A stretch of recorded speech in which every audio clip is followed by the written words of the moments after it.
আল্লাহ, জাগতিক চিন্তা থেকে ফারেক হলে আমার আপনার সাথে কথা বলতে ইচ্ছা করে, অথচ কোলাহল পেলেই আমি আপনাকে ভুলে যাই। বিপদ পেরিয়ে গেলেই হয়ে উঠি উদ্ধত। নিজের হাসরের দিকে তাকালে দেখি গুনাহের ভারে নুয়ে আছে আমার মিজান।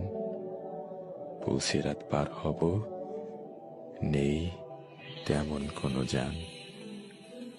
আল্লাহ, গুনাহ করলেও আমি আপনাকে ভালোবাসি। পাপী হৃদয়েও অনুভব করি শুদ্ধতার অনুতাপ।